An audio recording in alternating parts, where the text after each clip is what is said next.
La pareja en esta foto es Kennedy Ramón Alves Linares y Lorraine Damaris da Silva, quienes alguna vez fueron considerados felices en Paraíba, Brasil.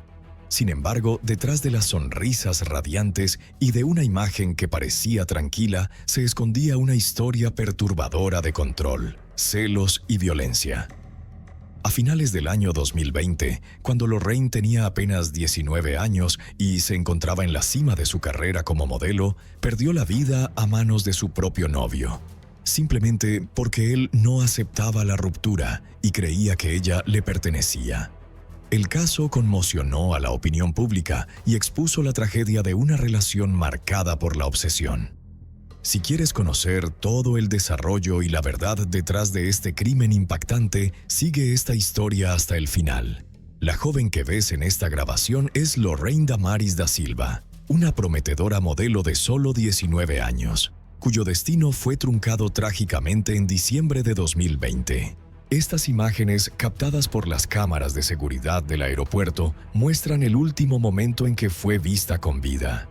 Después de eso, su rastro desapareció de manera misteriosa, lo que provocó una profunda preocupación en sus seres queridos y dio inicio a una exhaustiva investigación por parte de las autoridades.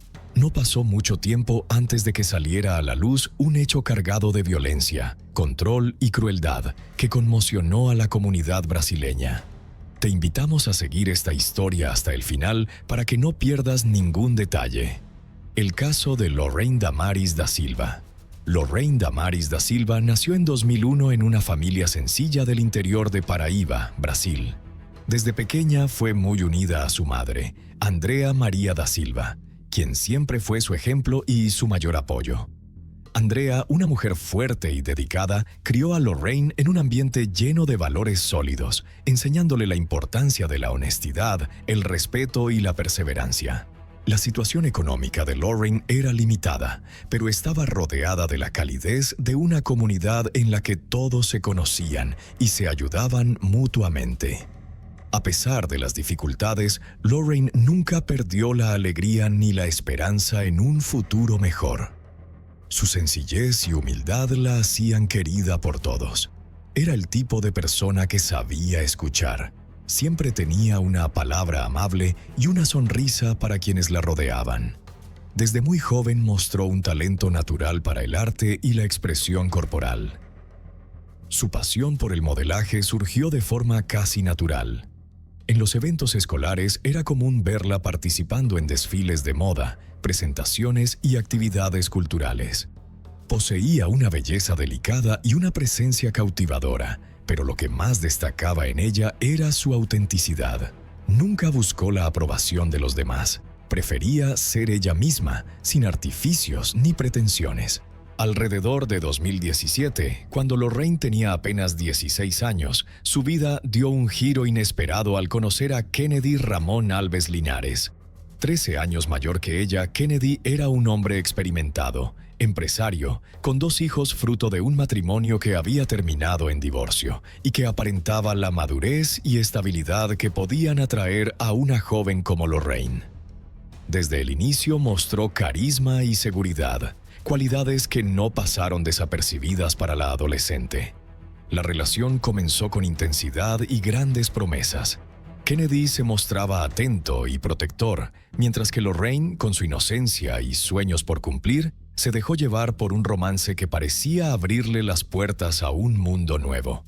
Pese a la diferencia de edad, pronto comenzaron a vivir juntos en el apartamento de él. Allí, Kennedy llevaba un estilo de vida bastante libre, entrando y saliendo a su antojo, mientras ella permanecía en casa, confiando en la relación que estaban construyendo. Paralelamente, Lorraine empezó a hacerse un lugar en el mundo del modelaje, donde su belleza natural y su sencillez la hacían destacar, ganando poco a poco reconocimiento. Participaba en desfiles, sesiones fotográficas y eventos que la acercaban a la fama y al éxito personal. Su carrera prometía un futuro brillante y ella se sentía orgullosa de construir algo propio, más allá de su relación con Kennedy. Sin embargo, con el tiempo comenzaron a aparecer fisuras en la relación. Lo que en un principio fue una historia de amor y comprensión empezó a llenarse de tensiones y conflictos.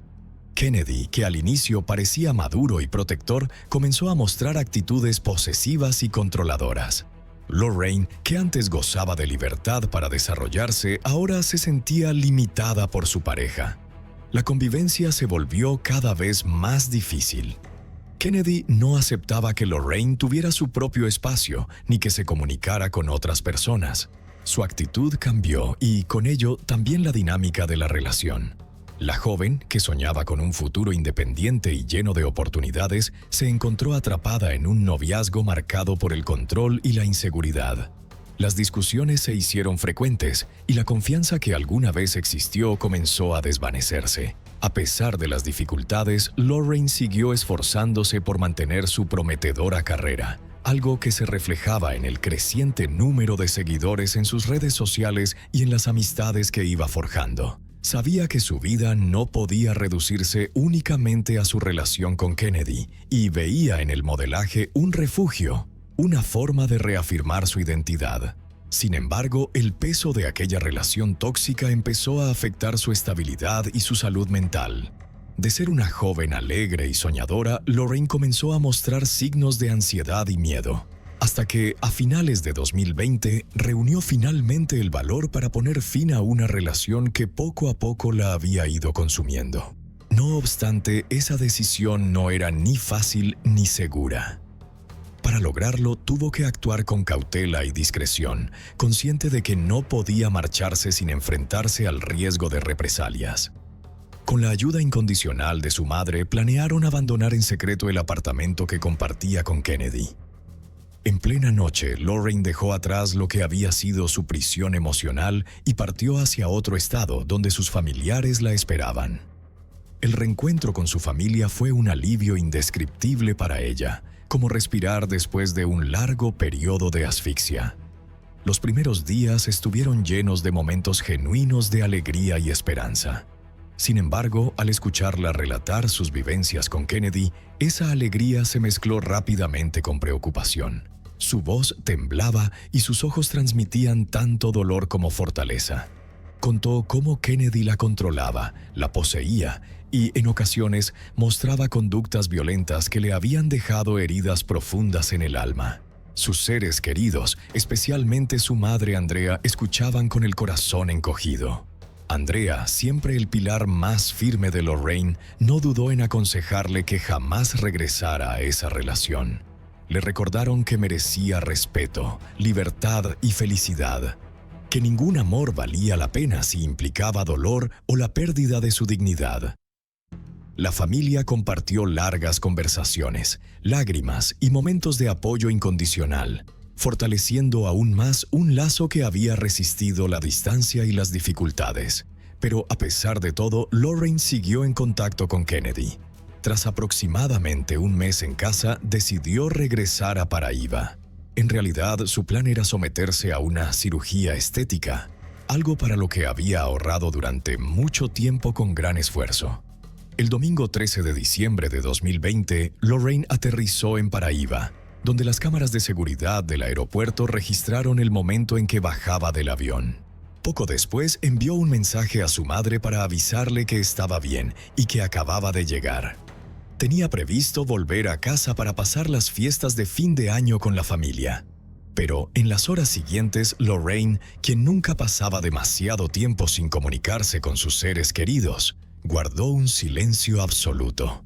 Al no recibir noticias de su hija, Andrea apenas pudo dormir esa noche.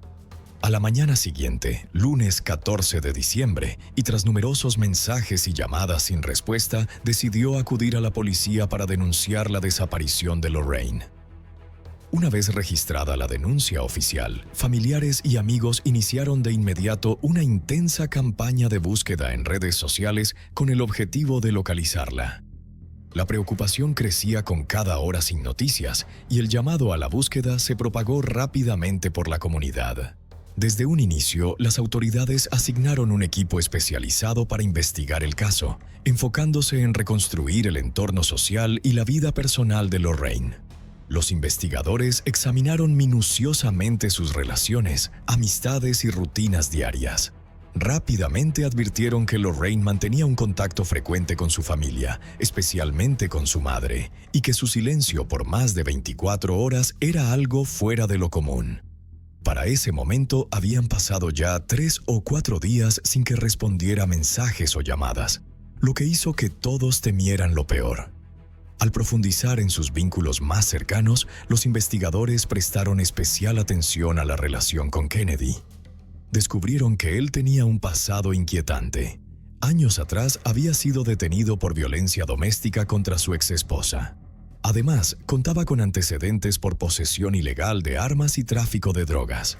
Sumado a esto, en los días previos a la desaparición de Lorraine, Kennedy había bloqueado en redes sociales a contactos en común y cortado la comunicación con familiares y amigos, lo que hizo que rápidamente se convirtiera en el principal sospechoso. La situación se volvió aún más grave cuando la policía recibió información de que Lorraine se había trasladado a otra localidad dentro del estado de Paraíba. Este dato activó de inmediato la alerta en la Unidad de Investigación de Crímenes Violentos de la región, que asumió el papel principal en el caso. Los agentes comenzaron a recolectar pruebas y a seguir cada pista que pudiera ayudarles a determinar el paradero exacto de la joven. Entre las pruebas clave, las imágenes captadas por las cámaras de seguridad del aeropuerto desempeñaron un papel decisivo. En ellas se podía ver a Lorraine y Kennedy encontrándose de manera tranquila, sin señales de conflicto. La joven subía al coche de él con naturalidad, lo que indicaba que, en ese momento, la relación aún parecía normal, sin tensiones evidentes. La policía hizo públicas estas imágenes para solicitar la cooperación ciudadana y esclarecer la investigación, con la esperanza de reconstruir las circunstancias que rodearon la misteriosa desaparición. El viernes 18, Andrea grabó un emotivo llamado, con la voz entrecortada por la preocupación, pidiendo que cualquier persona que hubiera visto a su hija ayudara. Es fácil imaginar que, en ese momento, la madre apenas podía comer o dormir. Cada minuto sin noticias de Lorraine era una tortura silenciosa. Aunque su mente estaba llena de escenarios dolorosos, se aferraba a la esperanza de que su hija estuviera a salvo. En medio de todo, el apoyo y aliento de familiares y amigos resultaba invaluable. Al día siguiente, 19 de diciembre de 2020, el Departamento de Inteligencia de la Policía Federal de Carreteras localizó el coche que Kennedy utilizaba para huir, un vehículo que no le pertenecía. En la primera intercepción, la policía se acercó y confirmó que Kennedy estaba dentro, pero al no contar con una orden de arresto, se vieron obligados a dejarlo en libertad, aunque lo mantuvieron bajo estrecha vigilancia. Poco después, en una operación conjunta entre la Policía Civil y la Policía Militar, localizaron nuevamente a Kennedy en una ciudad del extremo sur del estado de Bahía. Esta vez fue arrestado y trasladado a Paraíba para declarar ante los investigadores a cargo, marcando un punto de inflexión crucial en el esclarecimiento del caso.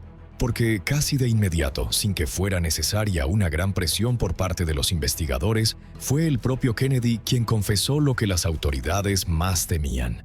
Lorraine había muerto.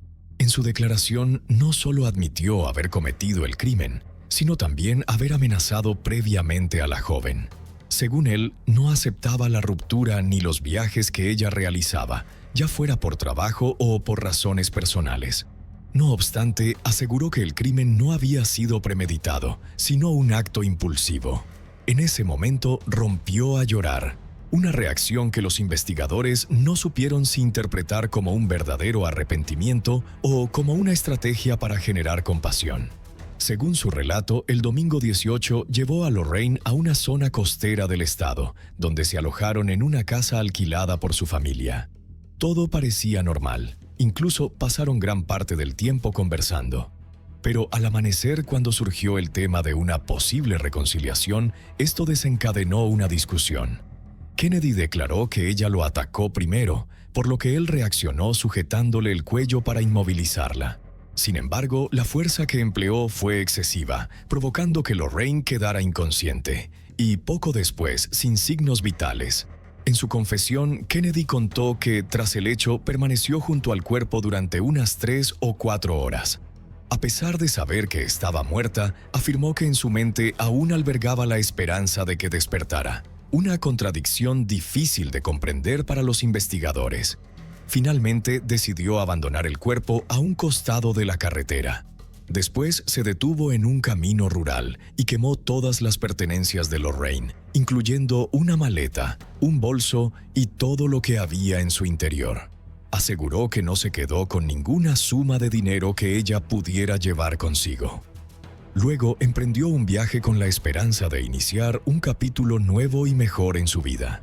Primero fue a una ciudad cercana, donde dejó su coche a un conocido, y luego pidió un aventón en un camión hacia otra ciudad.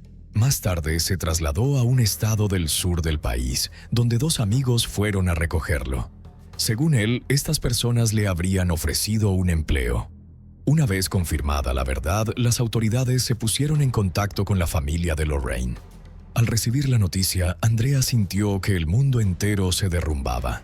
Mientras tanto, los investigadores prometieron no detenerse hasta encontrar el cuerpo de la joven. Y así fue. La mañana del domingo 20 de diciembre, exactamente una semana después de la tragedia, Kennedy guió a los agentes hasta el lugar donde había dejado a Lorraine, a la orilla de un río, justo debajo de un puente. El cuerpo se encontraba en avanzado estado de descomposición, por lo que fue necesaria la ayuda de los bomberos para recuperarlo. La joven tenía apenas 19 años. Por su parte, Kennedy, además del cargo de homicidio intencional, enfrentó una agravante por el delito de feminicidio: asesinar a una mujer por su condición de género. Como resultado, el tribunal ordenó la prisión preventiva. Y mientras Kennedy era trasladado al centro de detención, los medios de comunicación lo seguían de cerca intentando obtener alguna declaración. Al principio permaneció totalmente en silencio, con la cabeza baja y una mascarilla que cubría gran parte de su rostro. Pero poco después, cuando un periodista le preguntó si el motivo del crimen había sido que Lorraine se negara a volver con él, Kennedy negó con la cabeza.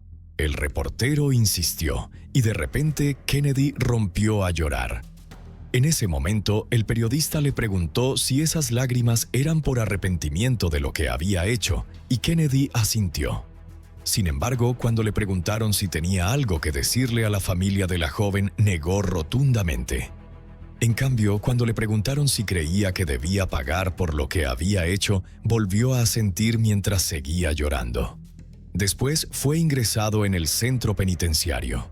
Mientras tanto, el abogado defensor de Kennedy declaró a la prensa que estaba completamente sorprendido por lo ocurrido, ya que, según él, su cliente siempre se había mostrado como una persona tranquila y serena. Poco después, las autoridades organizaron una rueda de prensa para proporcionar a los medios y a la opinión pública la información que tenían hasta ese momento. Además de confirmar que Kennedy había admitido el crimen, destacaron la eficaz colaboración de las fuerzas de seguridad del estado de Bahía en la captura del sospechoso. En la rueda de prensa, los investigadores explicaron que desde el inicio se habían centrado en entender el motivo del crimen. Según su valoración, había dos factores clave: los celos y el machismo. En otras palabras, Kennedy consideraba que Lorraine era de su propiedad. De acuerdo con la investigación, el caso se clasificó desde el principio como un feminicidio, con un motivo principal basado en los celos y la posesión. Kennedy imponía su voluntad en la relación, que para Lorraine ya había terminado. Se veía a sí mismo como quien tenía el poder de decidir sobre la vida o la muerte en esa relación abusiva. Había ejercido manipulación psicológica sobre ella e incluso llegó a decir que la mataría y luego se suicidaría. Otro detalle revelado fue que, en el momento de su arresto, Kennedy estaba con un amigo llamado Max Enrique Pessoa. Este había sido detenido días antes por portar 2 armas de fuego. Según la investigación, dichas armas pertenecían a Kennedy, por lo que este punto también está bajo investigación. Además, existen pruebas que indican que Kennedy podría enfrentarse a otros cargos relacionados con casos que se tramitan en la ciudad de Campina Grande. Respecto a las pertenencias de Lorraine, los investigadores señalaron que, aunque Kennedy afirmó haberlas quemado, no recordaba con exactitud el lugar. Debido a la amplitud de la zona, los esfuerzos de búsqueda hasta el momento han sido infructuosos. En cuanto al dinero que Lorraine llevaba consigo para su cirugía estética, la policía confirmó que Kennedy se lo apropió y actualmente investiga cómo lo utilizó. Los investigadores también aseguraron que Kennedy actuó solo al cometer el crimen y que las personas que lo recogieron después ya habían sido interrogadas y puestas en libertad. Finalmente, indicaron que una vez finalizada la investigación, el caso será llevado a juicio conforme al debido proceso legal. Mientras tanto, además del dolor irreparable por la pérdida, la familia de Lorraine tuvo que afrontar las dificultades prácticas de organizar el funeral y las ceremonias de entierro. Con recursos limitados y en la urgencia de rendir un homenaje digno a la memoria de la joven, los familiares de Lorraine hicieron un llamado público solicitando apoyo financiero para cubrir los gastos del funeral. Tiempo después, mientras el proceso judicial seguía pendiente, la prensa local publicó imágenes de Kennedy durante su reclusión, sosteniendo una Biblia en las manos. Según él, en ese momento estaba completamente arrepentido de sus actos e incluso se encontraba en huelga de hambre. Paralelamente, mientras el proceso legal se prolongaba, Andrea encontró la fuerza para convertirse en la voz de su hija, luchando sin descanso para que la historia de Lorraine no cayera en el olvido y para que la crueldad que ella sufrió fuera castigada debidamente. En mayo de 2023, cuando el caso finalmente llegó a juicio, Andrea fue la primera testigo en declarar. Visiblemente emocionada, exigió justicia y afirmó que Kennedy había destruido su vida y la de su familia, por lo que reclamó la pena más alta posible contra él. Al término de la jornada, Andrea declaró a la prensa que había dicho todo lo que sabía sobre el caso. Todo lo que sé, todo lo que viví, lo he dicho. Ahora solo espero que se haga justicia, al menos con la pena máxima, porque él destruyó a mi familia, lo destruyó todo. Lo único que quiero es justicia para mi hija, que desgraciadamente se ha ido para siempre. Posteriormente, otros testigos, incluida una amiga de Lorraine y varios oficiales de policía, comparecieron ante el tribunal. Todos coincidieron en los detalles, lo que llevó al fiscal a subrayar que las pruebas contra Kennedy eran sumamente contundentes. Finalmente, el 23 de mayo de 2023, en el tribunal, tras una audiencia que se extendió por casi 10 horas, Kennedy fue condenado a 25 años y 6 meses de prisión por el asesinato de Lorraine. Además, el juez encargado del caso le impuso la obligación de pagar una indemnización civil de 2.000 reales brasileños, aproximadamente $4.000 estadounidenses al tipo de cambio de la época, a la familia de la víctima, como compensación por el daño moral. La Fiscalía de Paraíba y la defensa anunciaron que no apelarían la sentencia. Kennedy fue trasladado posteriormente a una prisión de máxima seguridad, donde deberá cumplir íntegramente la condena impuesta. La persona que aparece en la fotografía es una joven estudiante llena de aspiraciones, pero su radiante sonrisa se convirtió en un recuerdo doloroso para toda su familia y su comunidad, cuando desapareció repentinamente en Monterrey, Nuevo León, a principios de 2025. 3 días después, su cuerpo fue hallado en la zona montañosa de Cerro de las Mitras, en medio de una serie de sospechas y misterios sin resolver. El caso no solo conmocionó a la opinión pública por su naturaleza desconcertante, sino que también generó un intenso debate sobre los métodos de investigación y la equidad en el manejo de los casos de personas desaparecidas en México. Si quieres conocer todos los detalles de esta historia llena de incógnitas, quédate hasta el final del video. Cuando Ana Carolina Saucedo Baena conducía rumbo al campus de la Universidad del Valle de México el 7 de febrero de 2025, su madre no podía imaginar que estaba a punto de entrar en la etapa más angustiante y confusa de su vida. Ese día, alrededor de las 2 de la tarde, había quedado en recoger a su hija, una estudiante de psicología de 22 años. Sin embargo, cuando la joven Ana Carolina, que debía salir a encontrarse con su madre, empezó a demorarse, la inquietud se apoderó de ella.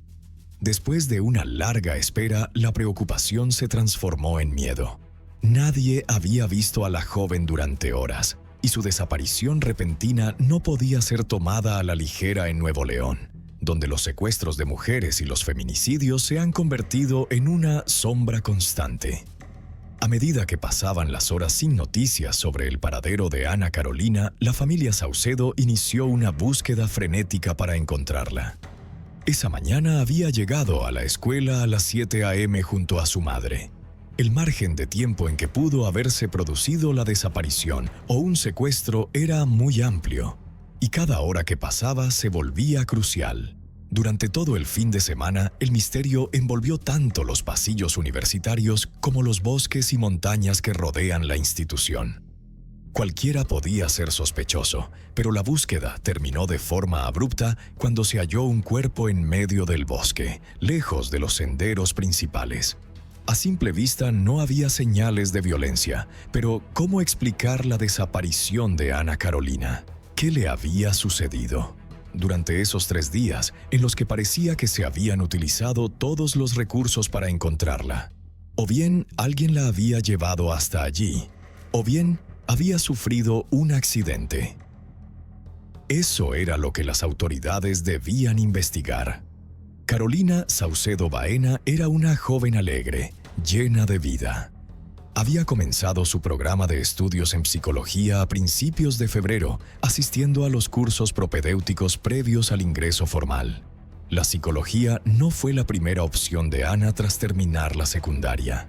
Antes había estudiado en la Facultad de Medicina de la Universidad Autónoma de Nuevo León, siguiendo la carrera de su madre. Sin embargo, pronto se dio cuenta de que no era su verdadera vocación, por lo que decidió dejar la medicina para cambiarse a psicología. Su madre, médica en el Hospital de Especialidades número 25 del IMSS, apoyó esta decisión, con la esperanza de que su hija encontrara aquello que realmente la hiciera feliz. Por eso, siguió llevándola a la escuela hasta que ella se acostumbrara a su nuevo entorno. Eso fue exactamente lo que ocurrió el 7 de febrero, el día en que comenzó un misterio que hasta hoy no ha tenido una respuesta clara. Lo que está comprobado es que Ana Carolina llegó a la zona de la colonia Cima de las Cumbres, perteneciente al campus Cumbres de la UVM, alrededor de las 7 a.m. Lo extraño es que no ingresó al edificio académico, sino que salió hacia el exterior.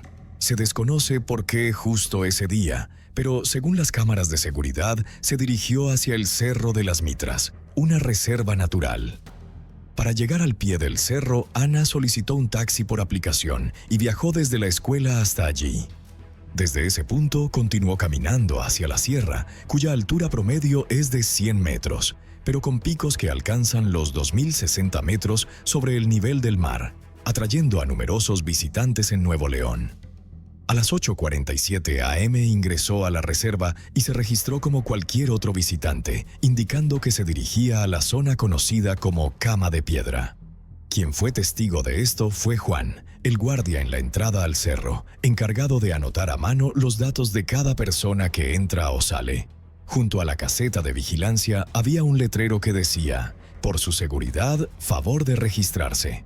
Las imágenes de ese día muestran a Ana Carolina comenzando la caminata por el sendero junto al Instituto Kilimanjaro. La última foto la muestra con jeans azul claro, camiseta gris de manga corta y tenis gris con rosa. Una descripción que después aparecería en los volantes de búsqueda. Cuando Ana Carolina salió de la escuela rumbo a la montaña, nadie notó nada inusual. Caminaba con calma, sonreía como siempre y no iba acompañada de nadie que pudiera ser considerado sospechoso. Se marchó sin mostrar señales de preocupación, tristeza o desconcierto, simplemente preparándose para un paseo agradable al aire libre, con la intención de regresar a primera hora de la tarde para encontrarse con su madre. Pero cuando eso no ocurrió, el pánico comenzó a propagarse y el nombre de Ana Carolina Saucedo Baena se convirtió en sinónimo de un misterio que mantuvo en vilo a todo el país. La noticia de que una joven había desaparecido sin dejar rastro en Nuevo León se convirtió en cuestión de minutos en información de dominio público. El caso expuso la sensación de inseguridad social que emerge cada vez que una mujer desaparece. Esta región de México, y en particular con el caso de Ana Carolina, parecía revivir los momentos más oscuros y trágicos de su historia reciente. No mucho tiempo atrás, Monterrey. y especialmente las autoridades encargadas de garantizar la seguridad de la población, ya se habían visto en desventaja tras dos misterios más que involucraron a jóvenes en la misma zona. En la memoria colectiva surgieron de inmediato casos como los de Deván y Escobar, símbolos de la impunidad frente a un feminicidio evidente. Escobar fue encontrada muerta en abril de 2022, dentro del tanque de agua de un hotel. Esta estudiante de Derecho había sido reportada como desaparecida precisamente en ese lugar, pero la policía tardó varios días en hallar el cuerpo, pese a que todo ocurrió en un área muy reducida. Y ese no fue el único caso de ese año. También se sumaron los de María Fernanda Contreras y Yolanda Martínez, que provocaron una crisis institucional y una oleada de críticas por la forma en que se investigaban desapariciones y feminicidios de este tipo. Por ello, la desaparición de Ana Carolina reavivó en Monterrey una preocupación ya conocida, mientras la incertidumbre sobre su paradero se prolongaba durante días debido a una búsqueda ineficaz. De hecho, en cuanto la noticia se difundió, no solo la policía, sino decenas de aficionados al senderismo, grupos de búsqueda e incluso perros de rastreo se unieron al rastreo en el Cerro de las Mitras. Sin embargo, a pesar de los múltiples recorridos, nadie sabía dónde estaba Ana Carolina. Su rostro apareció en volantes sujetos a los troncos de los árboles en todo el parque natural. Solo unos días después, cualquiera en esa parte de Monterrey ya estaba al tanto de la intensa búsqueda. El caso cobró aún más notoriedad cuando se supo que Ana Carolina era sobrina del magistrado del estado de Coahuila, Luis Efrén Ríos Vega. Él mismo impulsó personalmente la búsqueda, compartiendo constantemente información y llamados a través de las redes sociales. Con el paso de las primeras horas, comenzaron a surgir detalles sobre el lugar y el momento en que se la vio por última vez.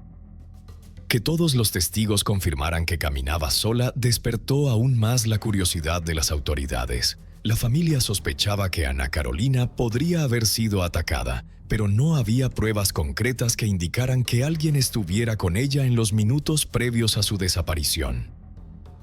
En la montaña nadie escuchó gritos de auxilio ni ruidos de forcejeo. En ese momento, Internet se llenó de teorías, mientras la prensa tradicional planteaba diversas hipótesis, desde que tenía previsto encontrarse con alguien en el sendero, hasta que podría haber decidido terminar con su vida. Algunos se inclinaban por la posibilidad de un trágico accidente en una zona de vegetación densa. Otros veían cada vez más plausible un ataque con un motivo personal en algún punto del camino, a medida que pasaba el tiempo. Pero todo el misterio terminó abruptamente solo 3 días después. La mañana del lunes 10 de febrero, alrededor de las 11, la Fiscalía de Nuevo León informó del hallazgo de un cuerpo en la zona de búsqueda. No hubo información oficial sobre quién lo encontró, si fue el equipo de búsqueda gubernamental o un senderista que pasaba, pero las autoridades indicaron que había una alta probabilidad de que se tratara de Ana Carolina. A partir de ese momento, la investigación por desaparición se cerró para dar paso a un proceso igualmente arduo: descubrir la verdad sobre cómo perdió la vida. El lugar señalado como el sitio del hallazgo planteaba muchas preguntas. En primer lugar, se trataba de un área de vegetación espesa, con un sendero empedrado rodeado de árboles que limitaban la visibilidad. Sin embargo, el cuerpo no estaba en el camino principal, lo que habría facilitado su descubrimiento, sino a varios metros de profundidad entre los árboles. Esto llevó a cuestionar por qué Ana Carolina se apartó del sendero. ¿Decidió explorar otra ruta? ¿Alguien la condujo hasta allí? ¿O fue obligada a salirse del camino? Otro detalle importante es que el lugar donde se encontró el cuerpo estaba a solo unos 10 minutos a pie de la caseta de vigilancia donde Ana Carolina se había registrado. Quienes seguían de cerca el caso consideraban que las autoridades debían citar a declarar a todas las personas que, según el registro del guardia, ingresaron al sendero ese día. Incluso el testimonio del guardia debía ser tomado con especial cautela para determinar si decía la verdad o no.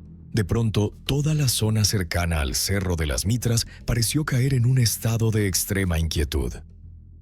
si alguien había atacado a Ana Carolina, ese individuo podría seguir allí e incluso podría ser una persona que había participado en la propia búsqueda durante los últimos días. Aunque al principio esto solo era una sospecha, pocas horas después de que se encontrara el cuerpo, el 11 de febrero, la familia de Ana Carolina Saucedo Baena confirmó que, en efecto, se trataba de ella. Inmediatamente después de esta noticia, Griselda Núñez, titular de la Fiscalía Especializada en Feminicidios y Delitos contra las Mujeres de Nuevo León, confirmó que el caso se estaba investigando como un posible feminicidio. Sin embargo, antes de dar a conocer cualquier avance, debían esperar los resultados de la autopsia, los cuales orientarían los pasos siguientes. La Fiscalía de Nuevo León informó que los resultados de los estudios toxicológicos y patológicos para determinar la causa de la muerte de Ana Carolina estarían listos en un plazo de 15 a 20 días. No obstante, cuando transcurrió ese tiempo, los resultados no se hicieron públicos. Fue la propia Griselda Núñez quien comunicó a la prensa que seguía cada detalle del caso, un dato llamativo que podía cambiarlo todo. El cuerpo de Ana Carolina no presentaba signos de violencia física ni indicios que apuntaran a un ataque de carácter personal. También afirmó que llevaba todas sus pertenencias, aunque algunos medios reportaron que su teléfono había sido hallado a cierta distancia del lugar donde se encontró el cuerpo. Lo más extraño fue que, además de la hipótesis de homicidio, inicialmente también se descartó la posibilidad de un accidente. Es decir, en su cuerpo no había señales de lesiones, nada que indicara una caída, un golpe, y mucho menos que alguien le hubiera causado daño. Entonces, ¿qué quedaba cuando las autoridades insinuaban que la hipótesis más fuerte en ese momento era una muerte por causas naturales? De inmediato surgieron sospechas en la opinión pública. Ana Carolina era una mujer joven y con buena salud. En Internet comenzaron a circular posibles diagnósticos que podrían explicar una muerte repentina a los 22 años, muerte súbita, aneurisma cerebral, derrame cerebral o una afección cardíaca no detectada que hubiera provocado un paro fulminante. También hubo quienes mencionaron la posibilidad de un ataque de un animal o la picadura de un insecto difícil de detectar a simple vista, aunque esta última teoría nunca fue confirmada oficialmente. Los usuarios en redes empezaron a llamarlo un misterio cada vez mayor, y el hermetismo de las autoridades solo alimentó las especulaciones. Desde que se dio a conocer que el cuerpo de Ana Carolina no mostraba signos de violencia, las conferencias de prensa y las publicaciones sobre el caso prácticamente se detuvieron. Un día después de confirmarse su muerte, muchos familiares directos le dedicaron mensajes de despedida en redes sociales. Ana Laura Baena García, su madre y la última persona que la vio antes de que se adentrara en la montaña, agradeció el apoyo de la comunidad durante los días de búsqueda, pero también pidió respeto y privacidad para poner fin a las especulaciones en torno a la muerte de su hija. Asimismo, reconoció el esfuerzo del gobierno de Nuevo León y de la Fiscalía Especializada, afirmando que, considerando la geografía y la falta de pistas, el hallazgo de su hija había sido rápido. Coincidió con la conclusión de la titular de la Fiscalía de Feminicidios en el sentido de que su hija no presentaba signos de violencia, lo que implícitamente respaldaba la hipótesis de una muerte natural. En la misma línea, el tío de Ana Carolina, Luis Efrén Ríos, también se despidió de su sobrina en redes sociales y agradeció la ayuda recibida. Hasta el momento de la grabación de este video, en marzo de 2025, la información más reciente indicaba que la Fiscalía del Estado de Nuevo León se inclinaba hacia la causa de muerte natural. Aunque el caso parecía haber llegado a su fin, algunos puntos seguían siendo motivo de debate en línea. Varios medios no tardaron en comparar la desaparición de Ana Carolina con otros casos en la misma región, centrándose en las diferencias en las investigaciones. Para la prensa y los usuarios de redes, el caso de Ana Carolina parecía haberse resuelto con mucha más rapidez, y la razón podría ser que tenía parentesco con un magistrado del estado de Coahuila, el tío del que ya hemos hablado antes. En realidad, la fuerte atención mediática y los recursos movilizados para buscar a esta estudiante desaparecida, según algunos, no se asemejaron en absoluto a los procedimientos de búsqueda aplicados en otros casos que reciben menos atención. Esa teoría sostiene que no todas las mujeres desaparecidas cada mes en México reciben el mismo trato. Por ejemplo, en 2023, la desaparición de María del Carmen Rivera en Monterrey sigue sin resolverse. En Coahuila, el caso de Lucía Morales, desaparecida desde 2022, tampoco ha mostrado avances significativos. Cada vez más personas y organizaciones defensoras de los derechos humanos coinciden con esta apreciación. Según los expertos, una reacción rápida y una coordinación tan estrecha como la que hubo en el caso de Ana Carolina deberían ser el estándar, el modelo a seguir en todos los casos. Sin embargo, innumerables familias de mujeres desaparecidas o asesinadas en México han denunciado indiferencia o una respuesta débil por parte de las autoridades. En el mejor de los casos, sigue habiendo demoras, tanto en el proceso de búsqueda como en la investigación de las causas y en la rendición de cuentas en casos de feminicidio. La muerte de Ana Carolina Saucedo Baena ha subrayado la necesidad de procedimientos más rápidos, eficaces y equitativos en casos de desaparición o fallecimiento de mujeres en México, como lo han señalado las organizaciones feministas. Por ello, sin importar el avance o la conclusión final en el caso de Ana Carolina Saucedo Baena, estas organizaciones siguen exigiendo que el gobierno mexicano trate a todas las mujeres por igual y garantice justicia para todas, sin importar su historial personal o la influencia de su familia. Este caso encierra muchos misterios, y la falta de una conclusión definitiva sobre la causa de muerte de la víctima ha dado pie a numerosas especulaciones. En el caso de Ana Carolina no se identificó a ningún responsable ni se determinó un elemento criminal, pero precisamente el misterio y las lagunas en la investigación dejaron una valiosa lección para la sociedad. Cuando una vida se apaga en circunstancias inciertas, no solo la familia de la víctima sufre un dolor inconmensurable, sino que la comunidad entera queda sumida en la incertidumbre y la pérdida de confianza. El hecho es un recordatorio y una llamada de atención sobre la necesidad de contar con procedimientos de reacción más rápidos, eficaces y justos en todo caso de desaparición o fallecimiento de mujeres en México, para que cada vida sea protegida y cada hecho investigado con el mismo nivel de urgencia, sin distinción de circunstancias o estatus. La mujer en esta fotografía es Darlene Gentry, quien alguna vez fue elogiada como la reina de la belleza de Texas, un símbolo de apariencia perfecta y de una sonrisa radiante que despertaba admiración en todos los que la conocían. Pero pocos imaginaban que detrás de esa apariencia dulce se ocultaba una verdad que estremecería a toda la comunidad. Ella fue quien, con absoluta frialdad, asesinó a su esposo Keith Gentry, un hombre que la amaba profundamente y que se sacrificaba por su familia, justo mientras dormía.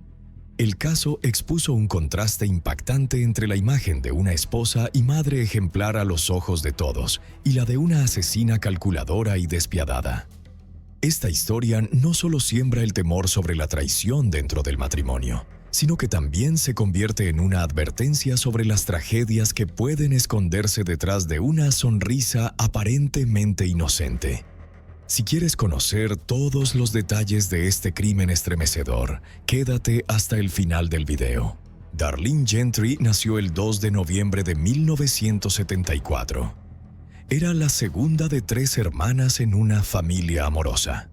Desde el principio, quienes la rodeaban vieron una chispa especial. Familiares y amigos la recordaban como una persona radiante, disciplinada y llena de vida. Una joven no solo hermosa por fuera, sino también cálida y con profundas ambiciones. Creciendo en el centro de Texas, Darlene rápidamente se ganó el cariño de los lugareños gracias a su sonrisa brillante, su cabello rubio y su habilidad natural para conectar con los demás. Aunque nunca fue oficialmente coronada reina de belleza, sus compañeros y maestros la apodaron la Reina de Belleza de Texas.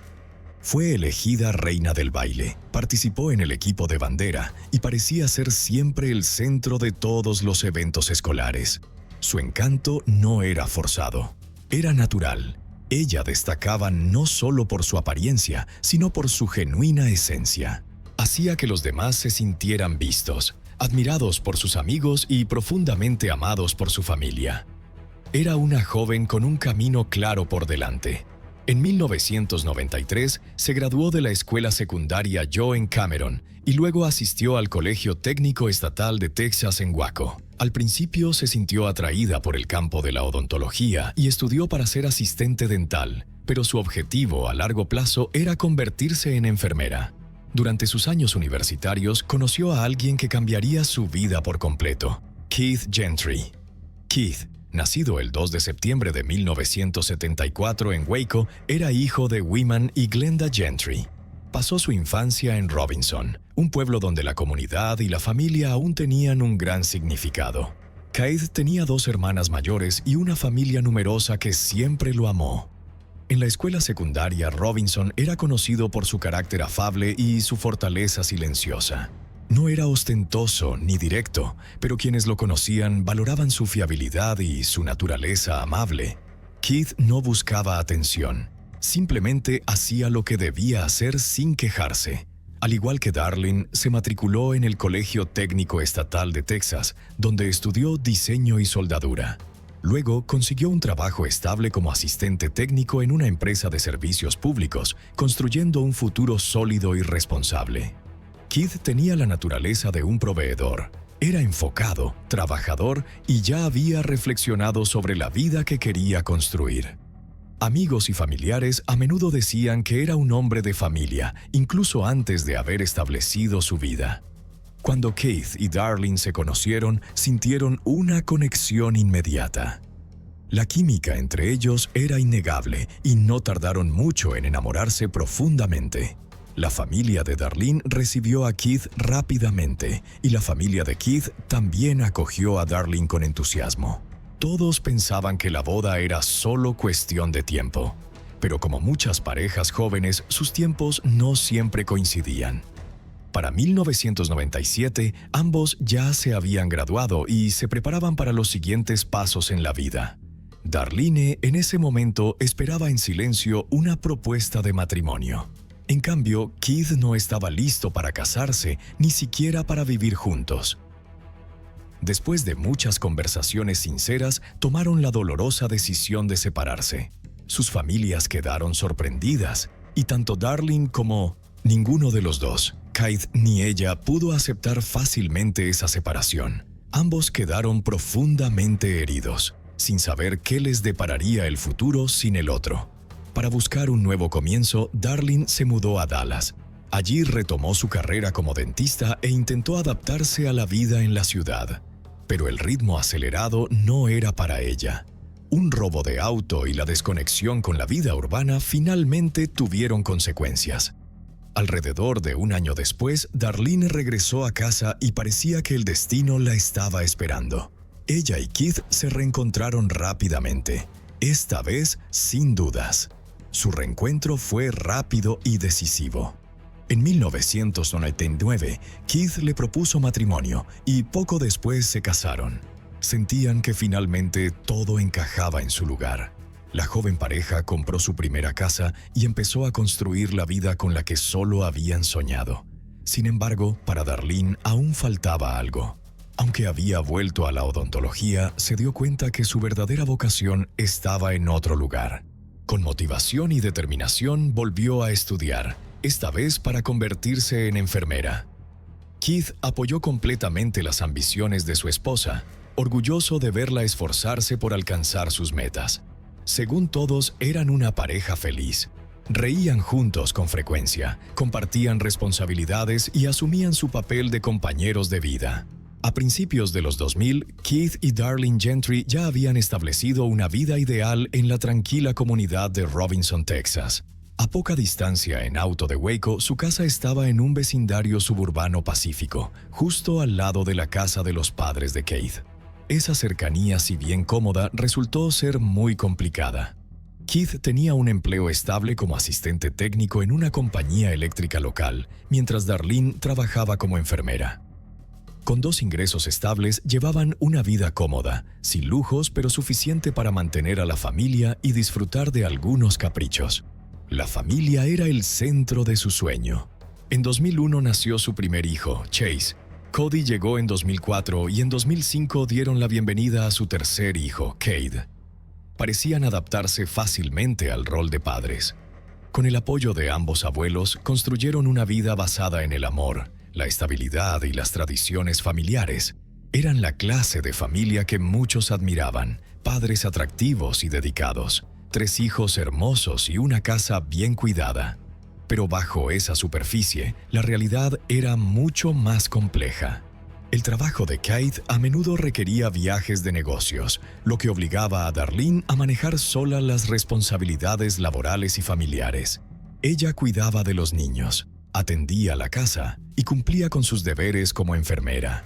Sin embargo, incluso cuando Keith estaba en casa, las responsabilidades no cambiaban mucho. Él solía estar agotado por los viajes y buscaba descansar más que involucrarse en el caos de la crianza.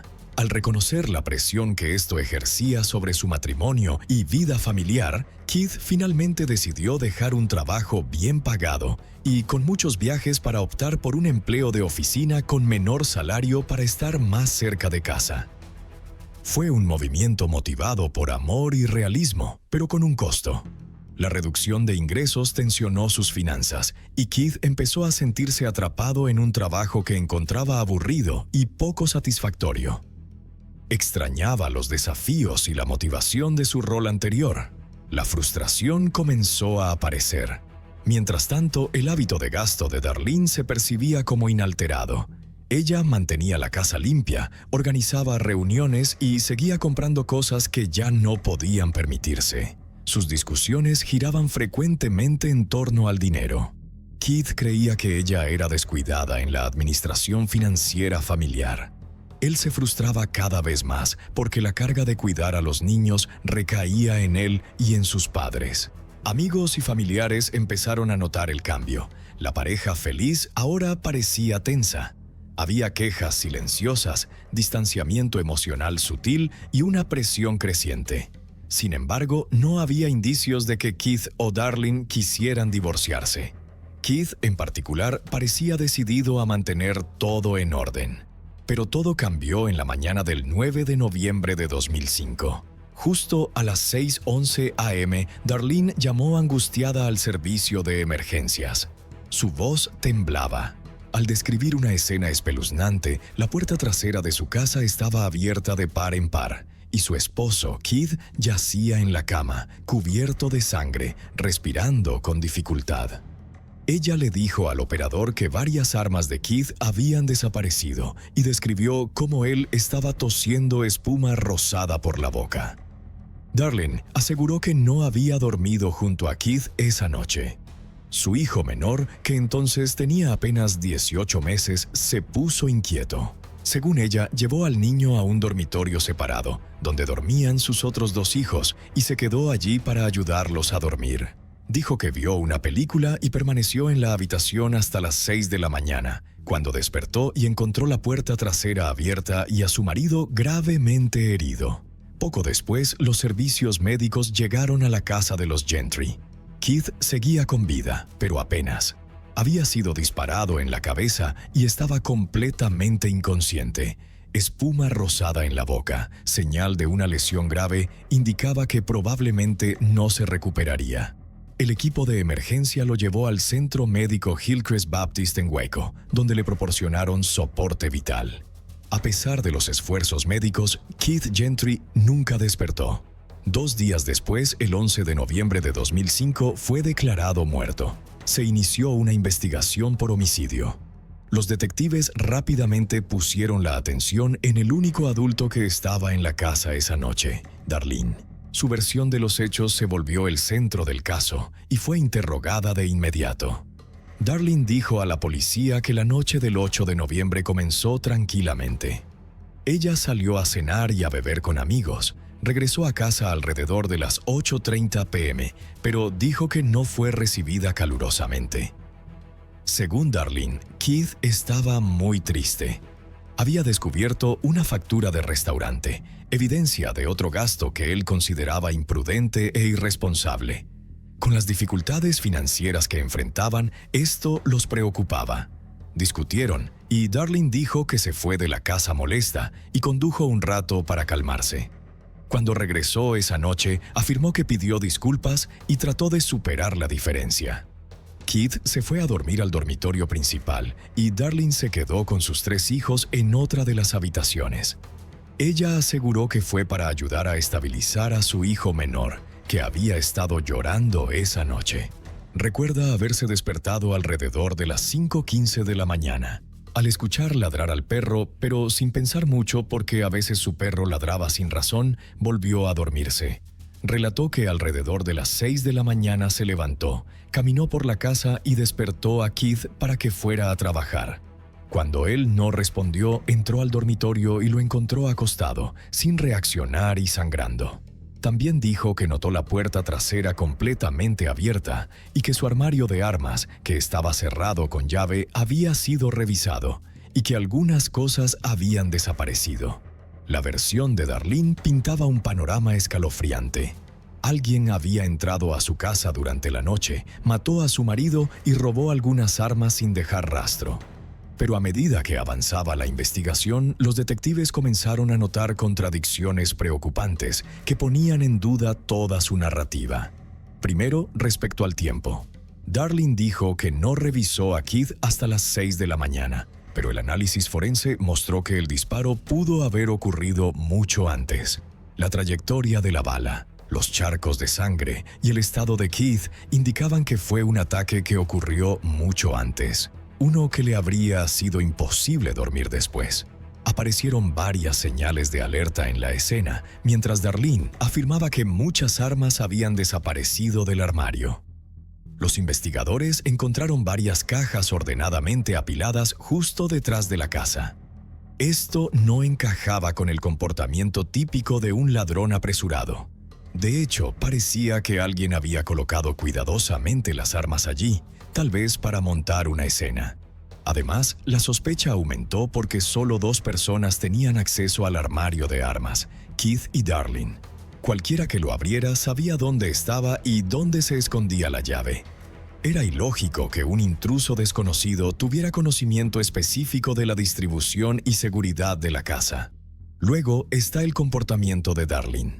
Como enfermera entrenada, tenía las habilidades y la claridad mental para hacer resucitación, o al menos comprobar signos vitales, pero no lo hizo. Cuando llegaron los paramédicos, ella no intentó ayudar a Keith ni salió de la habitación para guiarlos. En cambio, se quedó dentro de la casa con los niños, alegando que era por su seguridad. Los investigadores notaron otra cosa extraña: la llamada al 911. En lugar de la desesperación frenética que normalmente se ve en alguien que acaba de encontrar a su esposa o esposo herido de bala en la cama, la voz de Darlene era muy calmada. Hablaba con claridad, relatando detalles sorprendentes sobre sus acciones y cómo había arreglado el dormir.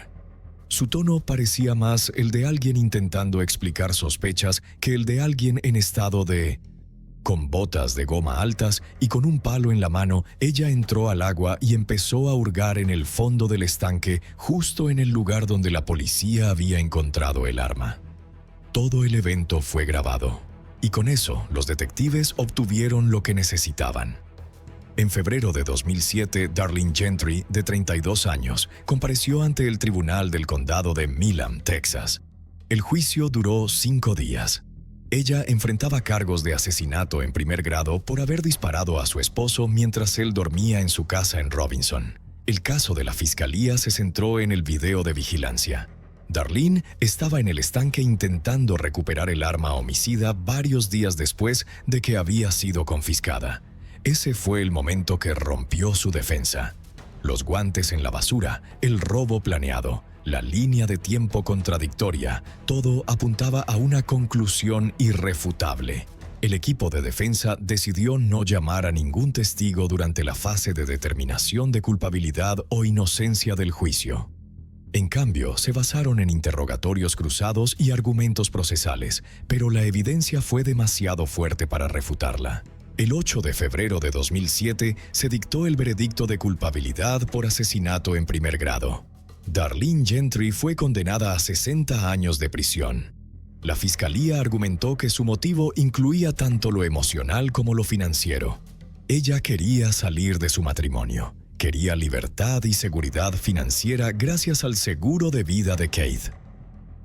En su declaración final ante el jurado, los fiscales advirtieron que no se dejaran influenciar por las apariencias. Darling actualmente cumple condena en la unidad Lane Murray en Gatesville, Texas. En noviembre de 2017, el Tribunal de Apelaciones Penales de Texas rechazó su petición de nuevo juicio. Su fe sigue intacta. Según los registros oficiales, será elegible para libertad condicional en febrero de 2037. Si se le niega la libertad condicional, deberá cumplir toda la sentencia hasta febrero de 2067. Darling Gentry siempre ha mantenido su inocencia, pero las consecuencias de aquella mañana de noviembre han trascendido su celda. En 2010, un juez otorgó la custodia permanente de Chase, Cody y Cade a los padres de Keith.